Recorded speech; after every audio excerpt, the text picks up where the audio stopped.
most memorable gig was my first wedding gig that I ever had, because I was very unprepared and had no clue what I was getting into. And there's other things that happened that made it memorable. But just to start off, tell you, I used vinyl records at that point in time, and that was pretty much all I used. So I was a hip-hop scratch DJ, so pretty much all I had was hip-hop records and probably some old records of my dad's. Well, first off, I had to borrow my brother's van. Had to go get it. Me and my wife had to pack it full of all the equipment, probably 10 crates of records, which that was fun to carry. I'm glad I don't carry those anymore. And we started off to, it was on a boat about 45 minutes away on a lake. So we drove there 45 minutes, got there pretty far away with a bunch of steps. Okay, so we got all the stuff out, went down steps, up steps, onto a boat. Then they told us, I said, where am I set up at? Where do you want me set up at? They said, all the way to the other side of the boat. So I carried all my equipment down steps, up steps, all the way down the other end of the boat, and set it up. All my 10 crates of records, all that fun stuff. So that wasn't very much fun. Sweating from head to toe, got it all set up, sound was on, sound was good. So I decided I needed to go change.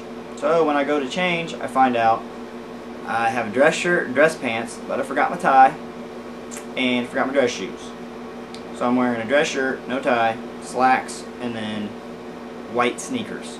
So I wasn't looking that great or that professional. So Matt, still sweating, mad, in my outfit I had on. We get some music playing and guests start showing up, and then the wedding coordinator comes up to me and says I need to make some announcements. Oh, I about freaked out because I didn't know I was going to have to make announcements, because like I said, this was my first wedding. It was about 10 years ago, and I made my wife do the announcements. Well, she did the announcements, and I'm sure everybody couldn't hear them, and I'm sure she didn't do that great of a job because she's never done that before neither. So that was all horrible.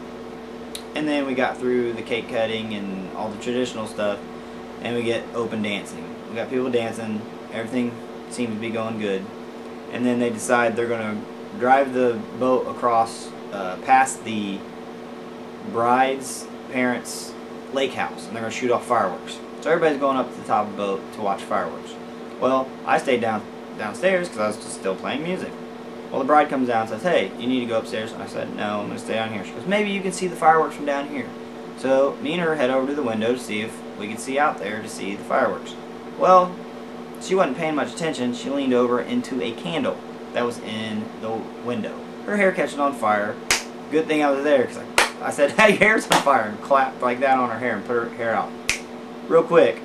And so I kind of saved her from being bald like me on her wedding night. So that was pretty messed up. And then she went upstairs, everybody was upstairs, watched fireworks, that went good.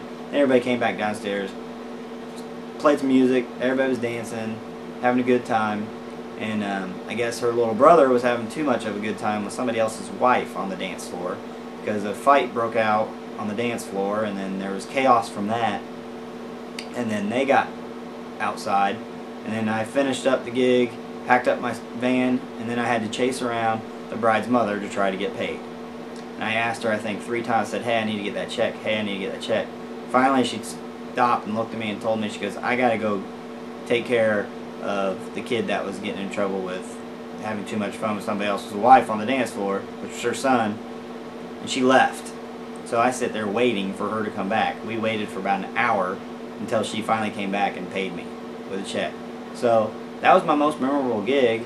It wasn't very much fun. I about quit DJing right after that, but I'm happy I didn't, and I'd like to say I'm a much better DJ now, especially with weddings. And hope you guys liked it. And this light behind me is an American DJ MicroStar. I just got it the other day, and I get to test it out this week at a school dance. Thanks a lot, guys. Hope you liked the video.